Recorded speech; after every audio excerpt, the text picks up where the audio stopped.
Joining us, just coming off of his walk, of course, he's been active ever since getting the nod to be the UNC candidate for the upcoming general election. Let me say Happy New Year and a pleasant good evening to Attorney at Law and the UNC candidate for Toco, Sangre Grande, Mr. Wayne Sturge. Pleasant good evening, sir. Good evening, Mikey. Pleased to be on your program. Thank you so much for joining us. I know it hasn't been easy. First of all, we have a lot of people who are on and those regionally as well. Who is Wayne Sturge? Well, I am an attorney at law of 27 years experience now, criminal defense attorney. And I was born and bred in Belmont, Toronto, Belmont. Went to Belmont Secondary or Belmont Intermediate as they used to call it. And I'm a product of Belmont. I also in recent times I sat as chairman of the Criminal Injuries Compensation Board. I sat on the National Carnival Commission, Law Reform Commission. So primarily I am also a social activist because I try to get involved in certain issues close to my heart. Right? So that's in short who I am. All right. I know you've been hitting the ground, quite hard since you've been given the nod. Tell us, what can the people from Toco, Sangre Grande, the people that you want to represent, what can they expect from you? Well, they can expect a difference in the sense that with my years of experience advocating, I usually advocate for people who find themselves on the wrong side of the law. But what they can expect is that I would use my knowledge in the criminal justice system to bring it to bear on the issues that face them. I know some of the issues that face Toco in particular has little to do with the criminal justice system, but there are still a lot of unemployed youth. I understand in the Toco area and more so in the Valencia area.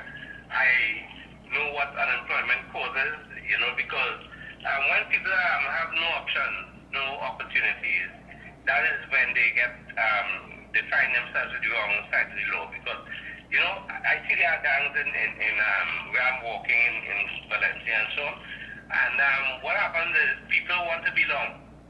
That is how people join gangs. They have no options, no opportunities, and they want to feel like they belong to something. So a lot of the times they would go to the people who extend their hand to help them, to provide things for them where they can't provide for themselves, and where they feel a sense of belonging. And that is, I understand how that causes people to gravitate to certain gangs, and then before you know it, because the gang leaders providing things for them, and in essence feeding them, making sure they have clothes to wear, brands on their foot, and that they feel a sense of belonging. Then they become part of the gang, and when one hand will clap. So when the man who is providing for you wants something done, you feel like you have no choice but to do it. But the difference is that I think I can bring is my knowledge in the criminal justice system, how people get involved in deviance, and right now one of the biggest problems we have is the failure of the criminal justice system, not just the failure, but the failure of society, in terms of criminality, because we are losing a lot of young people to the gangs.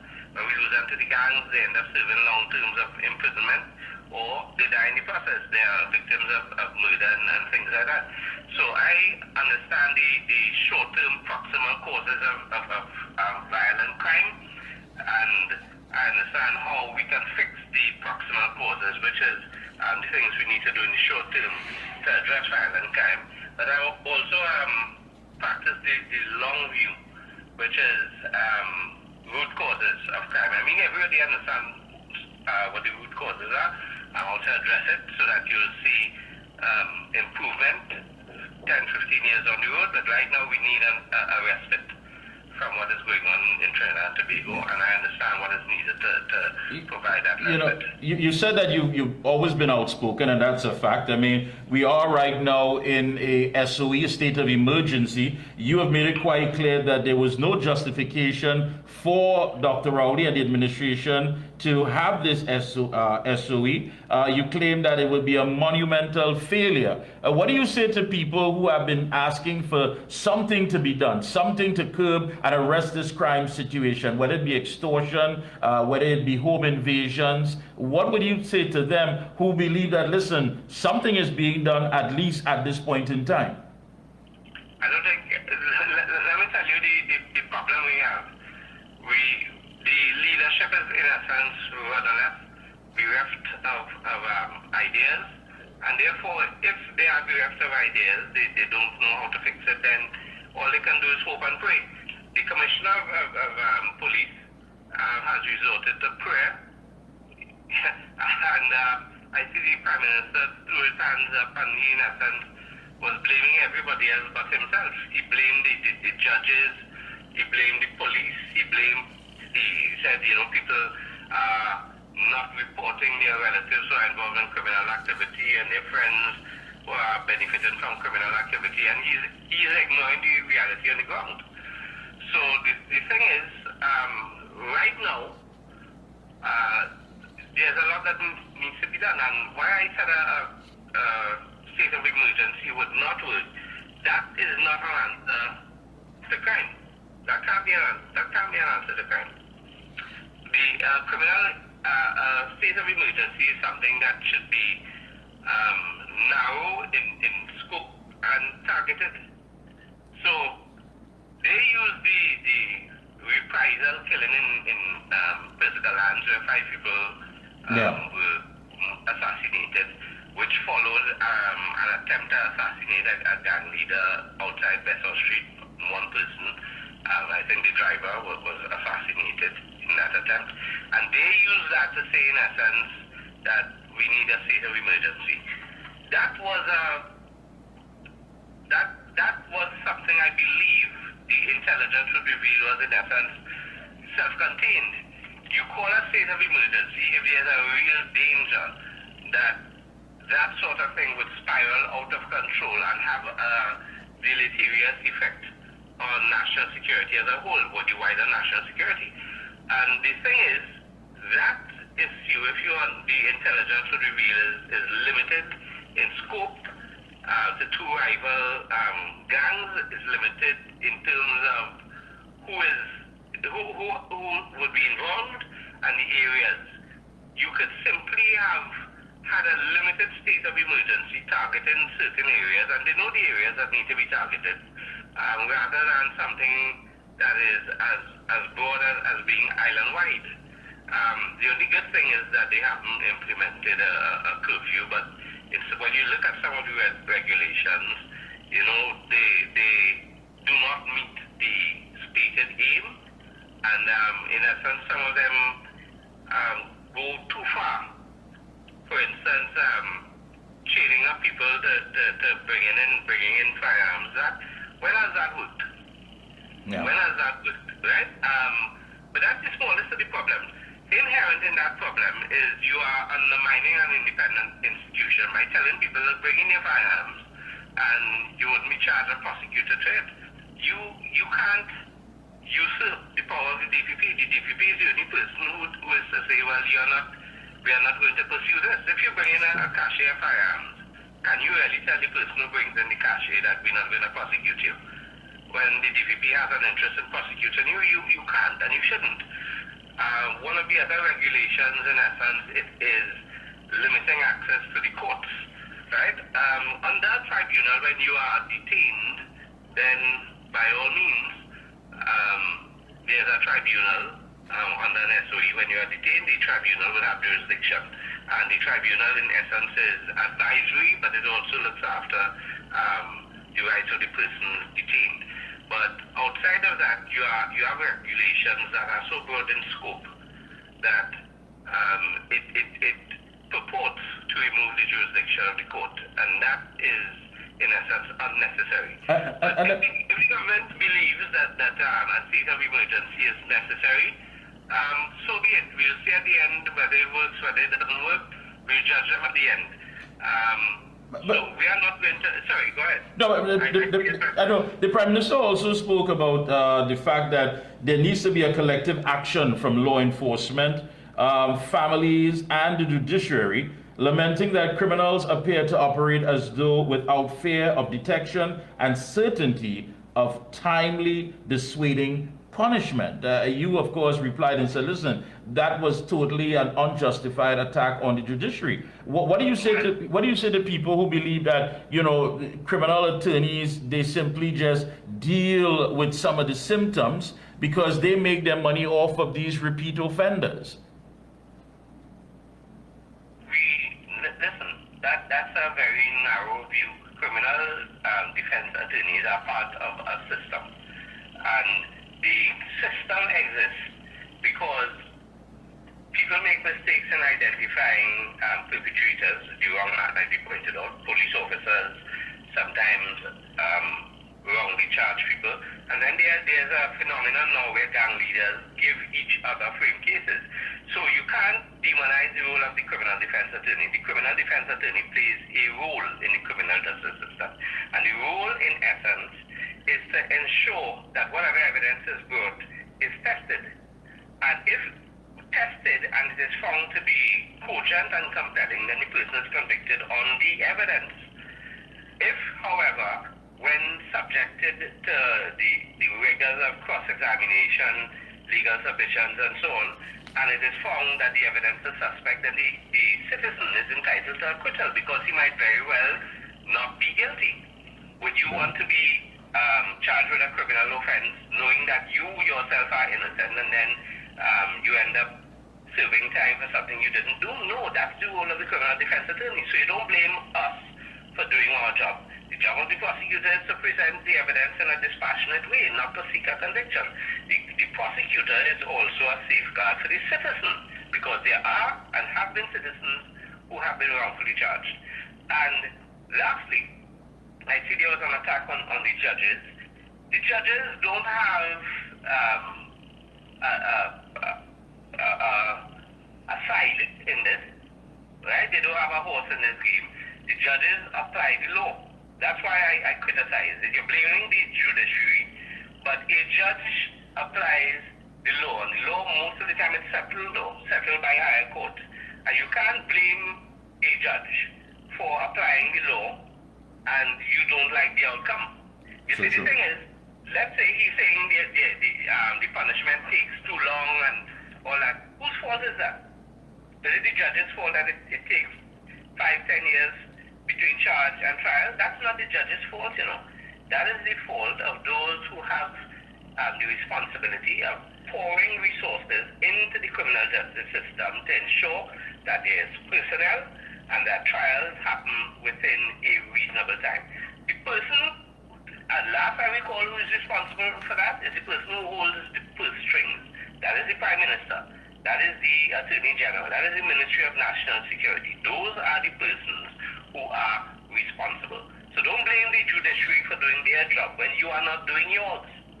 Yeah, and I want to ask you as well, you know, when you look at the area of Sangre Grande and environs, a place that is rich in so much minerals, but most of it comes out of the area, and yet it shows that nothing has gone back into the area to assist the people, to elevate their lives, to change. I mean, look at the infrastructure. My colleague, Andy, the pit bull, he has been up and down the area showing all that has been taking place with the infrastructure, whether it be bad roads, bridges, and what have you. Are you going to say, listen, a percentage of what is taken out here has to go back to assist the people? I mean, besides what the budget may say, I don't know if you have some sort of economic plan that you have laid out and thought about that is going to assist the people who have basically been taken, a lot has been taken from, and nothing has been put back in there. Well, that is certainly part of the plan. And let me tell you, I visited the Sangre Grande market on Sunday morning, and I have to comment and I'll tell you what it was. A couple of years ago, I represented Trinidadian charge in Grenada with a criminal offense. And the trial took place at the Grenville Magistrates Court, which is actually part of the market in Grenville. That's a second city in Grenada. And it was shocking when I went there on Sunday to see the condition of the market in Trinidad and Tobago. And the condition of the market in Sangre Grande. Sangre Grande provides a lot of mineral resources to Trinidad and Tobago. Sangre Grande is also a sort of a food basket for Trinidad and Tobago. And you have so much of the wealth of Trinidad and Tobago being extracted from Sangre Grande, but Sangre Grande, that is not reflected in terms of the infrastructure in Sangre Grande. So I had to comment that the market in Grenville, Grenada, which is a small little town up in the north of Grenada, is far better, it's cleaner. When we stepped out of the courtroom, sometimes they use the toilets in Grenada. The toilets were cleaned, they were manned, the sewage was perfect, there was water. You know, they don't have water in the Sangre Grande market because the pump not working. You know, and that impacts sewage, that impacts cleanliness, and with that, obviously, you'll have disease and so on. So you can't have a portion of the country where it's providing wealth to the country, and you treat it in essence like, you know, you don't care. And that has been the problem with Sangre Grande. Sangre Grande, that part of the country, Toco Sangre Grande, from 2010 to 2015, you had the People's Partnership, and things were done. You could actually identify. Let me give you one. That's one, a big one. That Valencia bypass road. That has, in essence, done a lot in terms of cutting down traffic time and so on. Yeah. Right? And then 2015 came, they had Glenda Jennings-Smith, 15 to 20. What did Glenda Jennings-Smith do for the people of Toco Sangre Grande? I asked them, because when I walk around, they say, you know, you're not a homegrown candidate, why we should vote you? So I had to ask them, well, what has Glenda Jennings done for you from 2015 to 2020? And what has Manu, another local boy, the current MP, what has he done for you from 2020 to 2025? And they get quiet. They can't say. They can't point to anything. There's nothing identifiable that stands out to say, this is what Glenda Jennings did for us, or this is what Roger Monroe did for us. So you had 10 years with two homegrown candidates who did absolutely nothing for you. Are you going to return that same candidate who spent the last 5 years doing nothing for you? You're going to give him another 5 years and you hope that he does something for you? If he already he has proven that in the last 5 years he did nothing, what's the chances that he'll do something in the next 5 years? When his government has been in power from 2015 to now, what are the chances he's going to do something for you if they've done nothing for you in the last 10 years? Well said. I agree with you. Well said. I know it's been a long day. Before we wrap up, what is your schedule like? There are some folks who are saying that they would like to join the walkabouts to come on through and support. Do you have a schedule? Yes, we are walking every day from 4 p.m. to about 6:30, 7 when it gets dark. We are going to Valencia again tomorrow. The reception has been really great, but we are trying to finish Valencia, then going to Sangre Grande next week. And after that, we'll start moving into the Toco area. Will there be some cottage meetings along the way? Yeah, definitely.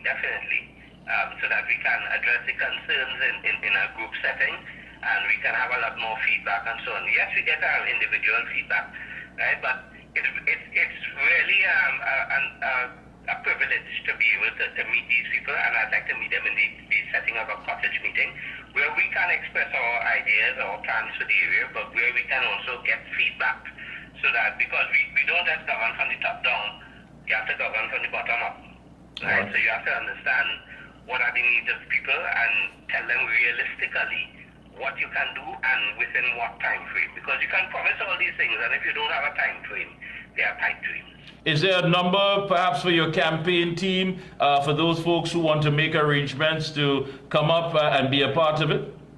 Well, what we do, we utilize the technology. There are 2 Facebook pages dealing with my candidacy for Toco, Sangre Grande. You can, in essence, reach out to me on the pages. I look at the pages from time to time. I have people managing them.